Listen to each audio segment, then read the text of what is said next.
I want to start with the two verses from Matthew chapter 6. मैं मत्ती रचित सुसमाचार के 6 अध्याय के 2 वचनों से आरंभ करना चाहूंगा।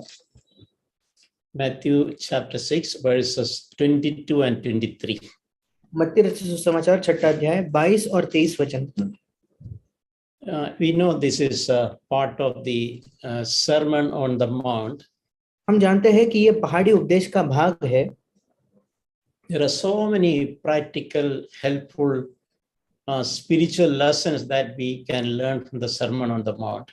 कई शारीरिक उपयोगी हमें सहायता देने वाले ऐसे व्यवहारिक पाठ है जो हम पहाड़ी उपदेश से पाते हैं। Practical, directly coming from the heart of God.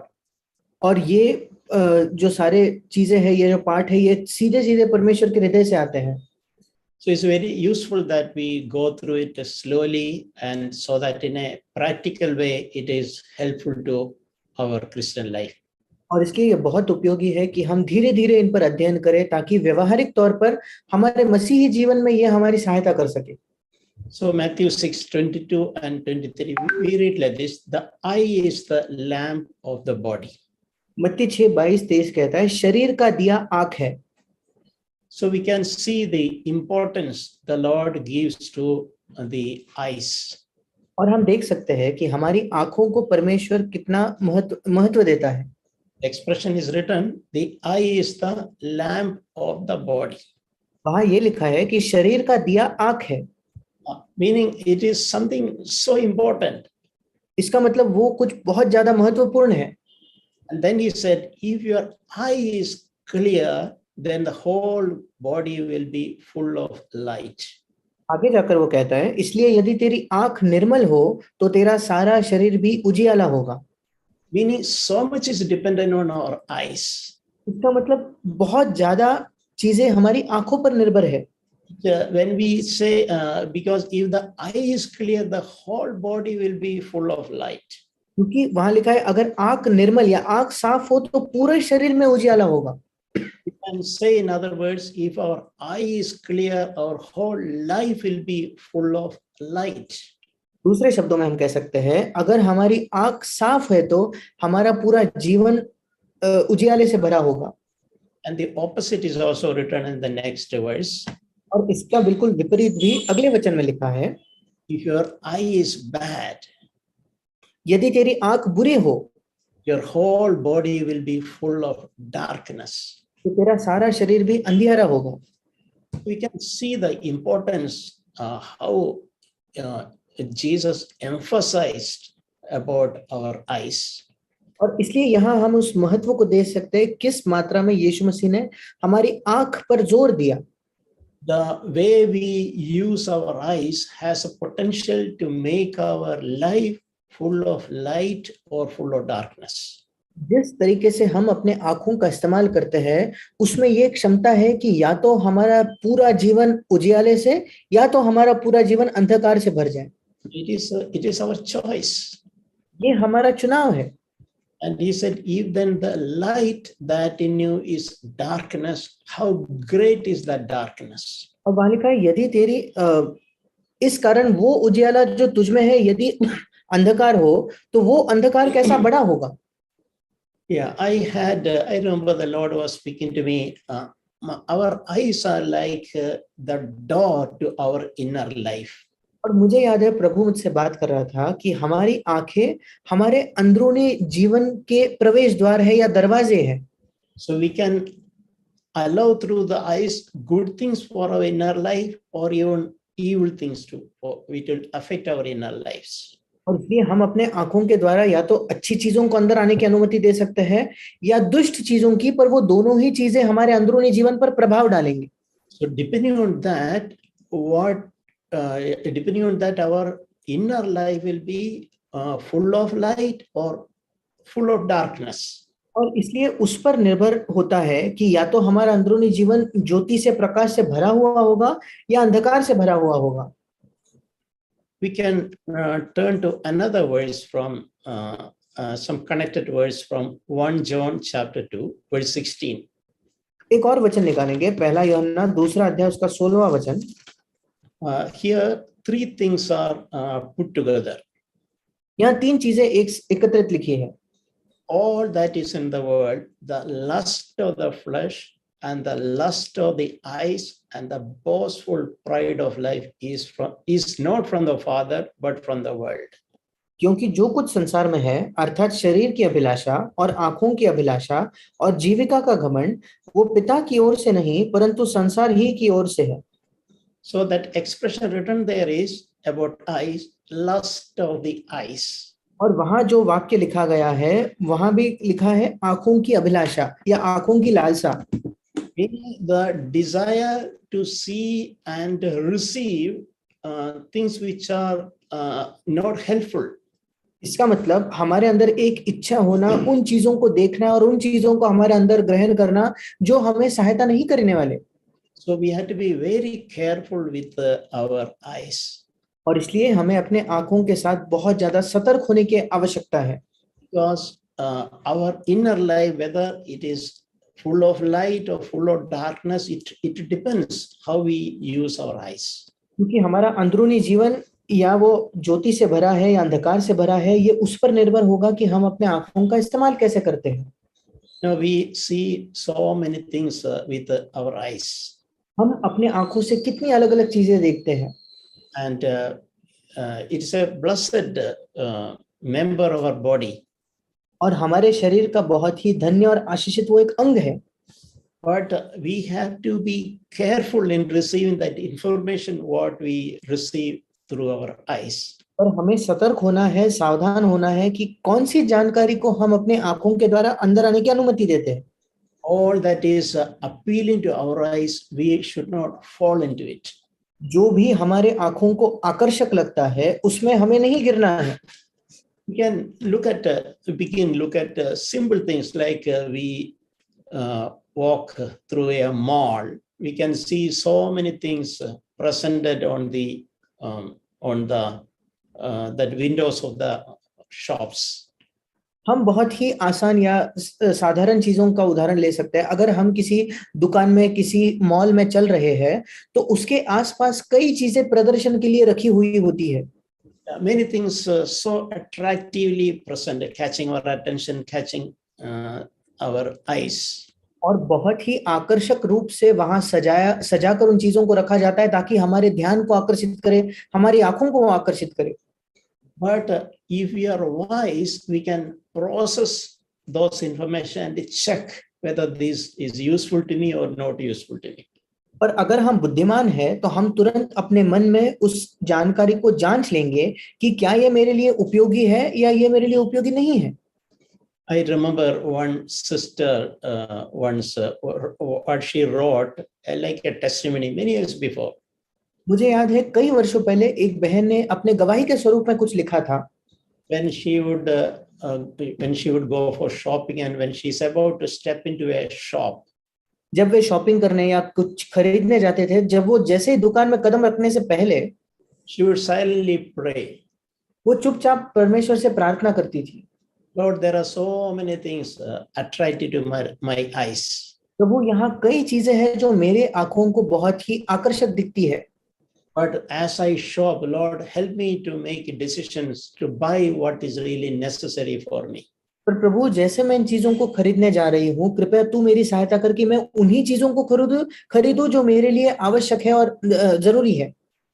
That really challenged me. Even little things, God can speak to us. और उससे मैंने बहुत चुनौती पाई कि छोटी-छोटी चीजों में भी प्रभु हमसे बात कर सकता है।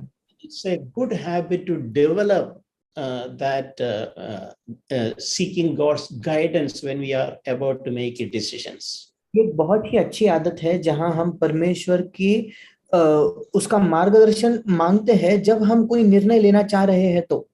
Even when we consider to buy something which it is appealing to us, which is attracted to our eyes, we can see, Lord, should I buy this? Are you pleased with this? Is it helpful to me? जब हम कोई ऐसी चीज खरीदना चाहते हैं जो बड़ी आकर्षक हमारे आंखों को लग रही है, तब भी हम प्रार्थना कर सकते हैं कि प्रभु तू मेरी सहायता कर, क्या ये चीज की मुझे आवश्यकता है, क्या ये मेरे लिए उपयोगी होगी, क्या मैं इसे खरीदूं। All through the Bible there are so many exhortation, encouragement and examples about this matter. और पूरे बाइबल में कई उपदेश है, कई प्रोत्साहन है और कई उदाहरण है इसी मामले के।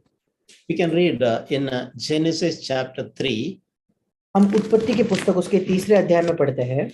when the serpent tempted Eve जब उस सांप ने हवा को बहकाया about the fruit of the tree of good and knowledge, tree of knowledge.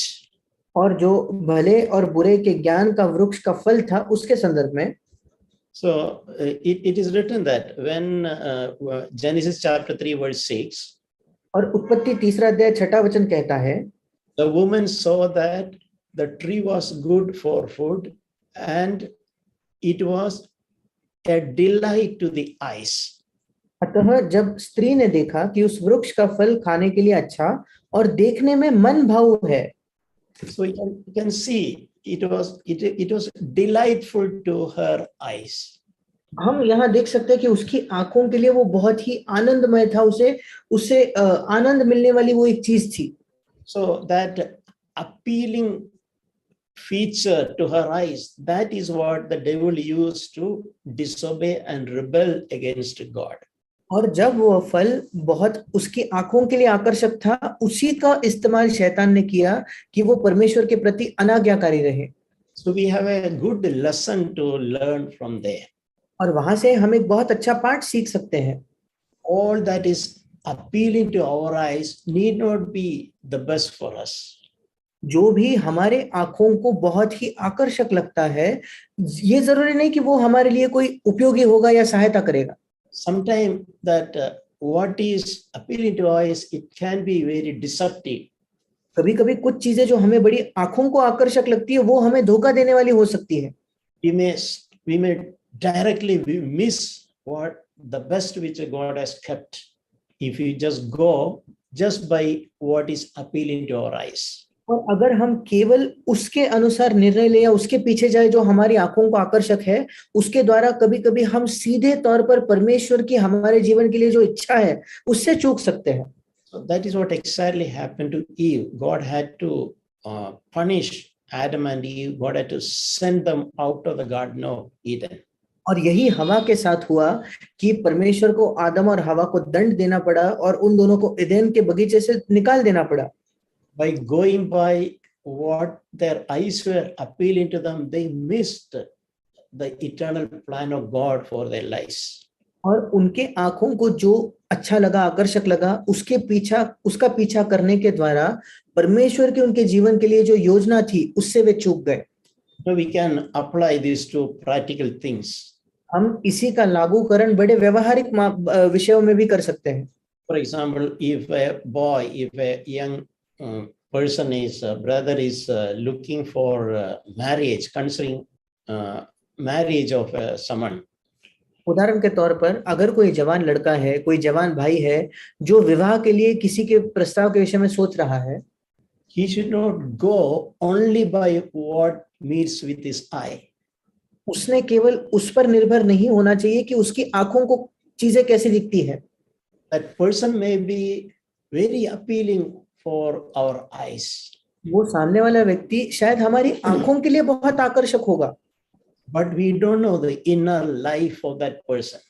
पर उस व्यक्ति का अंदरूनी जीवन हम नहीं जानते। We don't know the character of that person. उस व्यक्ति का चरित्र हम नहीं जानते।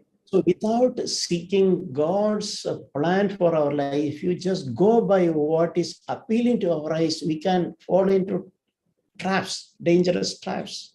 और इसके बिना कि हम प्रभु की हमारे जीवन की क्या इच्छा है उसे खोजे बिना अगर इन चीजों के पीछे जाते हैं तो हम बहुत ही खतरे भरे जो हमारे लिए एक हमें फंसाने के लिए चीजें रखी है, जाल है, उस फंदे में हम गिर सकते हैं।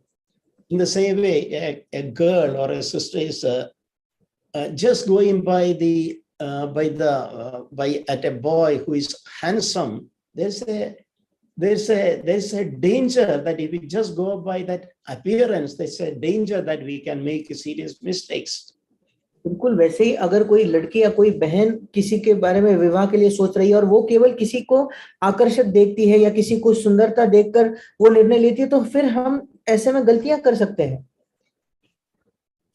in the we have heard about the 10 commandments which the Lord had given to the children of Israel.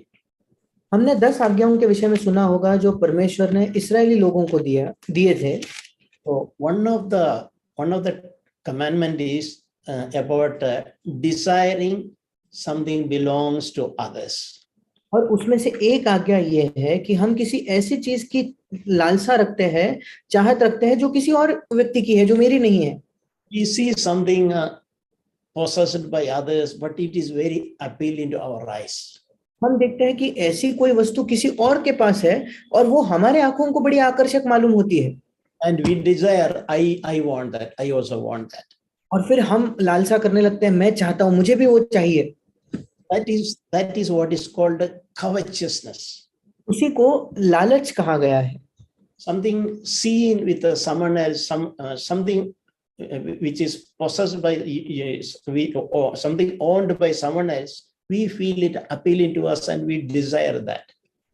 और हमें दिखता है कि कोई चीज किसी और व्यक्ति की है और हमें उसकी वजह से हमारे हृदय में एक लालसा आती है, इच्छा आती है कि मुझे भी वो चाहिए. We can read that Exodus chapter 20 verse 17. हम पढ़ेंगे निर्गमन 20 उसका 17. You shall not covet your neighbor's house. तू किसी के घर की, हिंदी में किसी के लिखा है, इंग्लिश में पड़ोसी का लिखा है कि तू अपने पड़ोसी के घर का लालच ना करना. Meaning, if our neighbor, we can apply even today, if our neighbor has a good, much better or larger house, and we see that and it appeals to our eyes, and that should not create a desire in us. और हम इसको आज के जीवन के लिए उसको लागू कर सकते हैं कि जब हम देखते हैं कि हमारे पड़ोसी के पास ज्यादा बड़ा, ज्यादा अच्छा घर है, तो हमें वो अपने चीजों के, अपने आप के लिए उसकी चाहत नहीं करनी है. And we should trust that what we need, God will provide to me. और हमें इस पर भरोसा रखना है कि जो मेरी आवश्यकता है, जो मेरी जरूरत है, परमेश्वर उसका प्रावधान करेगा. And I will trust God and I will be grateful to God what He has provided. और मैं परमेश्वर पर भरोसा करूंगा और परमेश्वर के प्रति मैं धन्यवादी रहूंगा जो कुछ उसने मुझे उपलब्ध करवाया है. I will not desire or covet something belonging to others just because it is appealing to my eyes. मैं कभी भी किसी और चीज की इच्छा या लालसा नहीं करूंगा जो किसी और व्यक्ति की है, केवल इसलिए क्योंकि वो मुझे देखने में बड़ी आकर्षक लगती है. It is extended, you shall not covet your neighbor's wife. उसके आगे जाकर वही वचन कहता है, तू किसी की, या जैसे इंग्लिश में लिखा है, तू अपने पड़ोसी के स्त्री का लालच न करना. You should not covet the male to your neighbor's servants. और न अपने पड़ोसी के दास दासी का लालच करना.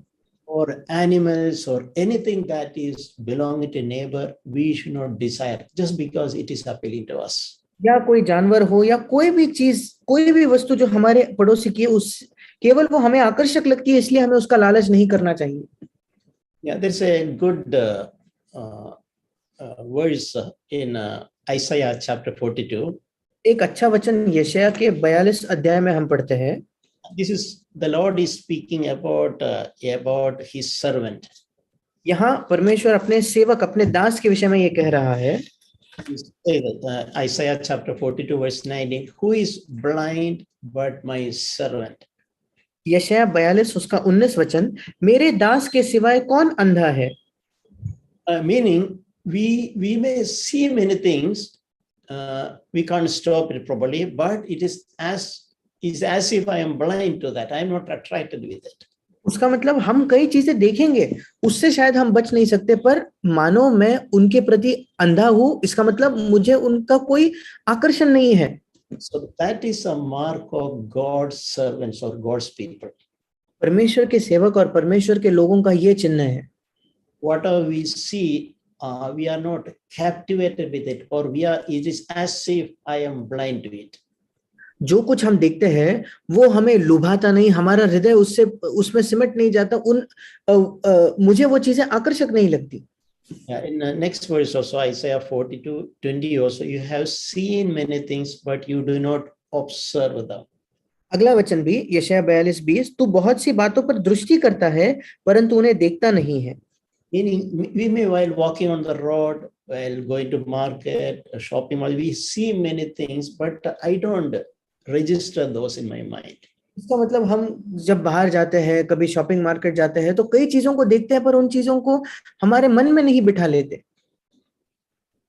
In the New Testament, Romans 12, नए नियम में रोमियो की पत्री उसका 12वां अध्याय verse 1, उसका पहला वचन mentioned that present your bodies as a living and holy sacrifice acceptable to God, which is your spiritual service or worship. वहां लिखा है कि अपने शरीरों को जीवित और पवित्र और परमेश्वर को भावता हुआ बलिदान करके चढ़ाओ, यही तुम्हारी आत्मिक सेवा या आत्मिक आराधना है। So very important to understand in the New Testament times, in the actual worship is offering our body to the Lord. और ये बहुत महत्वपूर्ण है समझना कि नए नियम में हमारी सच्ची आराधना ये है कि हम अपने शरीर को प्रभु को चढ़ाएं।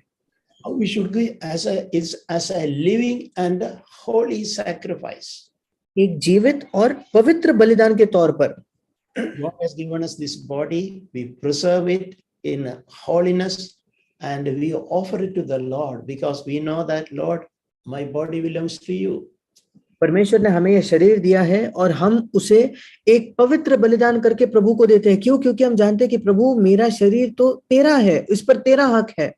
So in this context, we can say our eyes, which is part of my body, belongs to the Lord. और इसी संदर्भ में हम कह सकते हैं कि मेरी आंखें जो प्रभु की है, जिन पर हक प्रभु का है, वो प्रभु की ही है।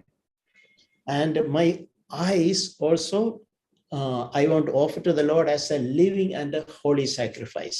और मैं अपने आंखों को एक जीवित और पवित्र बलिदान करके प्रभु को चढ़ाना चाहता हूँ। In another place is written that our body is the temple of the Holy Spirit. एक और वचन में लिखा है कि हमारा शरीर ये पवित्र आत्मा का मंदिर है। That is in 1 Corinthians chapter 6:19. वो है पहला कुरिन्थ 6 अध्याय उसका 19 वचन। Have you thought about it? Our body, it is like a temple. क्या आपने कभी इसके विषय में सोचा है कि हमारा शरीर एक मंदिर है? And if our body is a temple, our eyes are like doors or windows to the temple. और अगर हमारा शरीर एक मंदिर है तो हमारी आंखें जो है वो उस मंदिर की दरवाजों के समान या खिड़कियों के समान है। And that verse also says that your body is not your own. उसी वचन में ये भी लिखा है कि तुम्हारी देह तुम्हारी अपनी नहीं है या तुम अपने नहीं हो।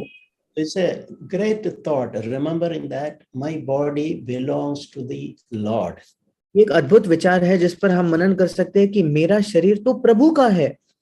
And next verse, 1 Corinthians 6:20, you have been bought with a price, therefore glorify God in your body. अगला वचन पहला कुरिन्थ 6:20 कहता है, क्योंकि दाम देकर तुम मोल लिए गए हो, इसलिए अपनी देह के द्वारा परमेश्वर की महिमा करो। Yes, so we can apply that in through our eyes, as that is a subject today. We have to learn to glorify God through our eyes. और हम इसको अपने आंखों के लिए लागू कर सकते हैं क्योंकि वो हमारा आज का विषय है कि हम अपने आंखों के द्वारा परमेश्वर की महिमा कर सकते हैं। Matthew chapter 5. मत्ती रचित सुसमाचार उसका 5वां अध्याय। You know, in the New Testament, God's standards are very high. हम जानते हैं कि नए नियम में परमेश्वर के जो स्तर या मापदंड है वो बहुत ऊंचे हैं। And God through Holy Spirit will give us the desire and ability to rise up to the standard of God. और परमेश्वर पवित्र आत्मा के द्वारा हमें इच्छा और सामर्थ दोनों देगा, क्षमता दोनों देगा कि हम परमेश्वर के मापदंडों तक हम ऊंचा उठ सके। See how Jesus is saying, Matthew 5:28. I say to you that everyone who looks at a woman with a lust for her has already committed adultery with her in his heart. देखिए यीशु कैसा कहता है 28 वचन में, मत्ती 5:28, परंतु मैं तुमसे ये कहता हूं कि जो कोई किसी स्त्री पर कुदृष्टि डाले वो अपने मन में उससे व्यभिचार कर चुका। Yeah, so we can see, so it starts with our eyes. और इस सब हम देखते हैं कि इस सब की शुरुआत हमारी आंखों से होता है। Adulterous thought starts with our eyes. व्यभिचार के विचार हमारे आंखों से शुरू होते हैं। Unclean thought starts with our eyes. अशुद्ध विचार हमारे आंखों से ही शुरू होते हैं। That is why we need to offer our eyes as holy and living to the Lord. की वजह से जरूरत है कि हम अपने आंखों को जीवित और पवित्र बलिदान करके प्रभु को चढ़ाए या उन्हें उसे सौंपे। And Jesus said something very radical in the next verse. और अगले वचन में यीशु मसीह ने कुछ बहुत ही ज्यादा उग्र कहा, Bring that utter seriousness to everyone. ताकि वो एक तीव्र गंभीरता सब पर आ जाए, उसकी उस बात की गंभीरता सबको समझ आए। If your eye makes you stumble, tear it out and throw it from you. यदि तेरी दाहिनी आंख तुझे ठोकर खिलाए तो उसे निकाल कर फेंक दे। And it is better for it to lose one of your eyes than your whole body is thrown into the hell. क्योंकि तेरे लिए यही भला है कि तेरे अंगों में से एक नष्ट हो जाए और तेरा सारा शरीर नरक में डाला जाए। You know how seriously the Lord is conveying that message. और देखे कितने गंभीरता से प्रभु उस संदेश को दे रहा है। We also need to take this matter very seriously.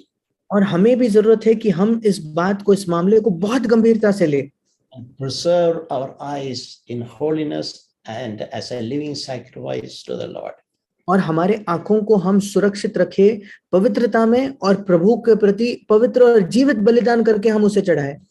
We read a verse in the book of Job, Job 31:1. हम अय्यूब की पुस्तक में एक वचन पढ़ते हैं, अय्यूब की पुस्तक उसका 31 अध्याय और पहला वचन। It's an interesting verse. बहुत ही दिलचस्प वचन है। I have made a covenant with my eyes. मैंने अपनी आंखों के साथ वाचा बांधी है। How then could I gaze at a virgin? फिर मैं किसी कुंवारी पर कैसे आंखें लगाऊं? Meaning, looking at a woman with a wrong motive, with impurity. That is a meaning. उसका मतलब यह है किसी स्त्री को गलत मकसद से या कुदृष्टि से देखना। So Job is saying, I have made a covenant with my eyes. और अय्यूब कहता है कि मैंने अपने आंखों के साथ एक वाचा बांधी है। So that's really challenging. A man in the Old Testament time, he could make a covenant with his eyes. और ये वाकई बहुत चुनौती देने वाला है कि पुराने नियम में एक मनुष्य है जो अपने आंखों के साथ एक वाचा बांध सका। That is very encouraging to us, and that we can say that is possible. और ये हमें बहुत प्रोत्साहन देने वाला है और हम कह सकते हैं कि हाँ, ये संभव है। And make a covenant with our eyes. और हमारी आंखों के साथ हम एक वाचा बांधे। Can remind ourselves that my eyes belongs to the Lord. हम अपने आप को याद दिलाएं कि मेरी आंखें जो है वो प्रभु की है। I've heard a very encouraging thing about Sadhu Sundar Singh. और मैंने साधु सुंदर सिंह के बारे में एक बहुत ही प्रोत्साहन देने वाली बात सुनी। This is what I heard. Somebody who has personally met Sadhu Sundar Singh. मैंने सुना कि कोई व्यक्ति जो व्यक्तिगत तौर पर साधु सुंदर सिंह से मिला था। So he has later written about what he observed. और आगे जाकर कई वर्षों बाद उसने ये लिखा कि उसने साधु सुंदर सिंह में क्या देखा। What he said, the Sadhu Sundar Singh eyes were so pure, so clear. और उनकी गवाही ये थी कि साधु सुंदर सिंह की आंखें इतनी शुद्ध और इतनी साफ थी। Someone who could look at his eyes got that impression. His eyes are pure. कोई व्यक्ति जो उनकी आंखों को देखकर उसे ये एहसास होता था कि उसकी आंखें बिल्कुल शुद्ध है। We can all desire that, especially men can desire, or women as well, that our eyes should be like that. Like Sadhu Sundar Singh, it is said, his eyes are pure. हम सब इसकी लालसा रख सकते हैं कि विशेषकर हम जो पुरुष हैं और उसी के साथ साथ स्त्रियां भी, कि हमारी आंखें भी जैसे साधु सुंदर सिंह के विषय में किसी ने देखकर कहा कि इसकी आंखें बिल्कुल शुद्ध है। You know, there are we can learn from some incidents, some stories written in the Bible also. हम बाइबल में कुछ जो घटनाएं, कुछ जो कहानियां लिखी है उससे भी सीख सकते हैं।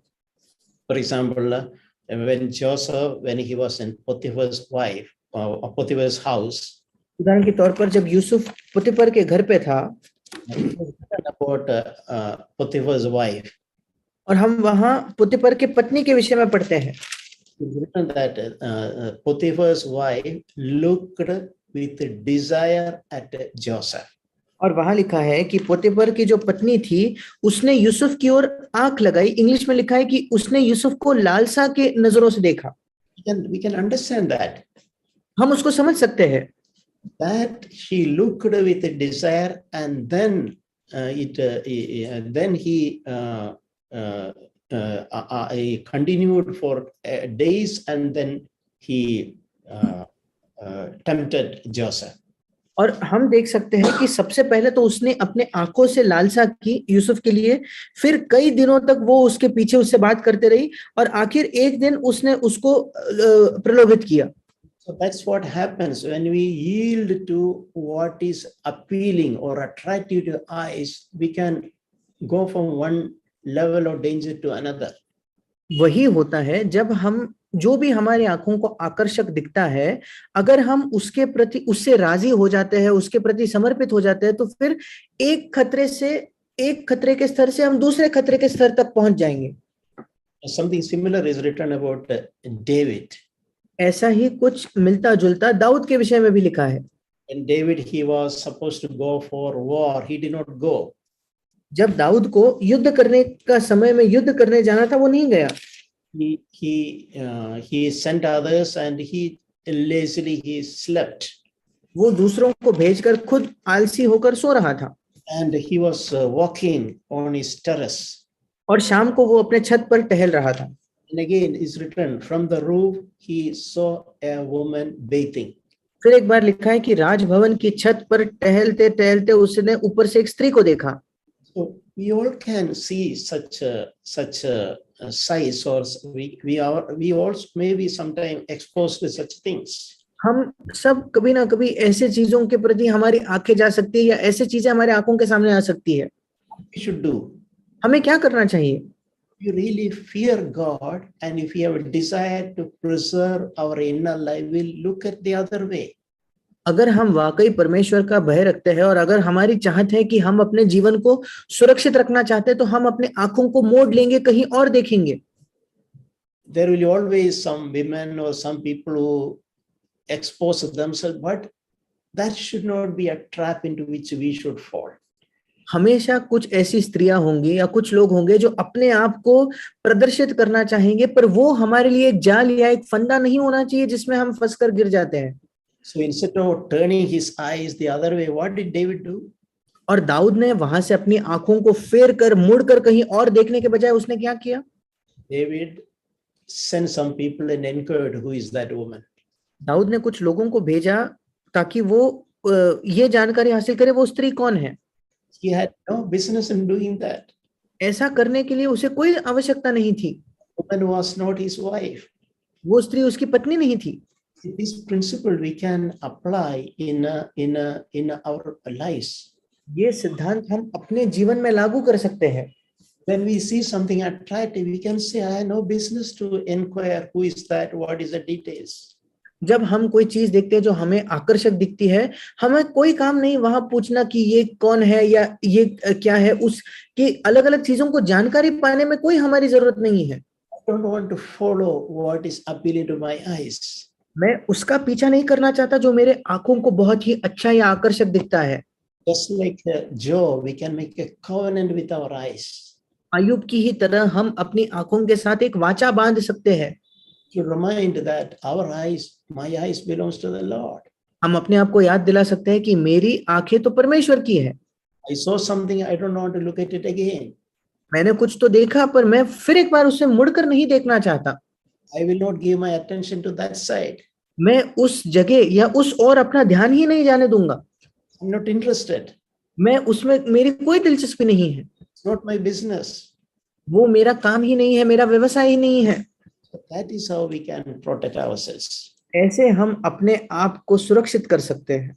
We read a verse in Psalm 51. हम भजन 51 में एक वचन पढ़ते हैं। Psalm 51 verse 10. भजन 51 उसका 10वां वचन। Create in me a clean heart, O God, and renew a steadfast spirit within me. हे परमेश्वर, मेरे अंदर शुद्ध मन उत्पन्न कर और मेरे भीतर स्थिर आत्मा नए सिरे से उत्पन्न कर. In another, this is actually written by David after he was fallen. When he repented, he thoroughly repented, confessed his sin, he sought God's forgiveness, and in that time he had written this psalm. और ये भजन दाऊद ने लिखा था. पहले जब पाप किया उसके बाद उसने मन फिराया, उसने पूरे हृदय से मन फिराकर परमेश्वर को खोजा और उसके बाद इस भजन को लिखा.